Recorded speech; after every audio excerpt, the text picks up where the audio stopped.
क्या होता है, जितने भी चालक होते हैं उसमें जितने मुक्त इलेक्ट्रॉन होते हैं, फ्री इलेक्ट्रॉन, वो जहां जिस धातु में मुक्त इलेक्ट्रॉन ज्यादा होंगे उसकी चालकता क्या होगी, ज्यादा होगी।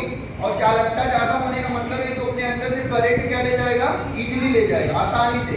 ठीक है, अब इलेक्ट्रॉन जो होते हैं ये बंधे होते हैं। बंधे मतलब आप जानते हैं केमिस्ट्री में पढ़े होंगे, इलेक्ट्रॉन सहसंयोजक बंध द्वारा या इलेक्ट्रो कोवैलेंट बंध द्वारा बंधे होते हैं। तो ये इलेक्ट्रॉन अगर बंधे हैं तब तक ये मुक्त नहीं कहे जाएंगे, है कि नहीं। और जब तक ये मुक्त नहीं होंगे तब तक ये डोल मतलब मूव नहीं कर सकते, एक जगह से दूसरी जगह जा नहीं सकते।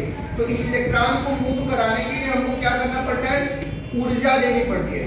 क्या देनी पड़ती है, ऊर्जा। अब वो ऊर्जा क्या हो सकता है, तापीय ऊर्जा हो सकती है, या फिर हम तापीय ऊर्जा मतलब गर्म करें, या फिर कोई अलग से बाहरी कोई ऐसा कार्य करें जिसकी वजह से ये जो इनका बॉन्ड बना है टूट जाए। और जैसे इलेक्ट्रॉन टूटते हैं तो वो इलेक्ट्रॉन वहां से उत्सर्जित होकर निकलने लगते हैं जिस चालक में ये होते हैं। अब जहां से निकलते हैं वहां पे क्या बनता है पता है, वो जगह आपका धनात्मक हो जाता है। क्या हो जाता है, जहां से इलेक्ट्रॉन हटेंगे वो जगह क्या हो जाएगा, धनात्मक। आगे पढ़ाएंगे कि जहां से इलेक्ट्रॉन हटते हैं वो जो धनात्मक होता है उस भाग को हम लोग होल बोलते हैं। क्या बोलते हैं, होल। होल पॉजिटिव होता है और इलेक्ट्रॉन क्या होता है, नेगेटिव होता है।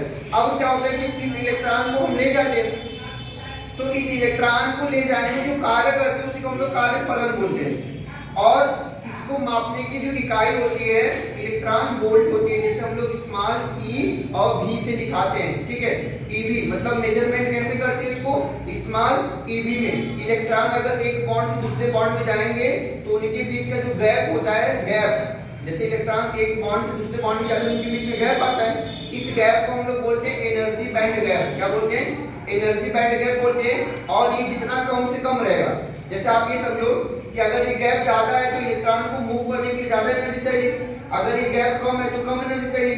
तो इसमें मतलब क्या होगा, जितने भी कंडक्टर्स होते हैं, कंडक्टर्स मतलब चालक, ये चालक के बीच में गैप कम होता है। क्यों, गैप कम होने का मतलब है कि इलेक्ट्रॉन इजीली क्या होंगे, नीचे से ऊपर क्या करेंगे, मूव करेंगे। और जितने ज्यादा इलेक्ट्रॉन जाएंगे उतनी ज्यादा हमारी क्या फ्लो होगी, करंट फ्लो होगी।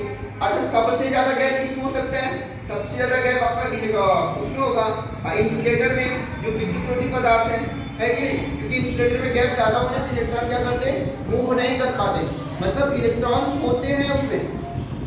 आप ये समझो जितने भी इंसुलेटर्स होते हैं उसके अंदर इलेक्ट्रॉन्स होते हैं, लेकिन वो इलेक्ट्रॉन्स क्या होते हैं, बॉन्डेड होते हैं, उनके बॉन्ड ब्रेक नहीं हो पाता, या फिर ब्रेक भी होता है तो वो एक बॉन्ड से दूसरे बॉन्ड जहां पहुंचना चाहिए वहां पर उतनी एनर्जी नहीं होती पहुंच पाए, क्योंकि उनके बीच का जो गैप होता है क्या होता है, बहुत ज्यादा होता है। तो इसीलिए हम लोग करते क्या है, जितना ज्यादा कम से कम गैप रखेंगे उतनी ज्यादा इलेक्ट्रॉन क्या करेंगे, मूव करेंगे। और इस इलेक्ट्रॉन के कार्यफलन को हम लोग ईवी में दिखाते हैं। और एक इलेक्ट्रॉन को ले जाने में अगर हम एक वोल्ट कार्य कर रहे हैं, मतलब कि उनके बीच दो बिंदु के बीच अगर विभवांतर 1 वोल्ट हो और इलेक्ट्रॉन को एक बिंदु से दूसरे बिंदु तक ले जा रहे हैं, तो इसी को हम लोग बोलते हैं एक इलेक्ट्रॉन वोल्ट, 1 ईवी।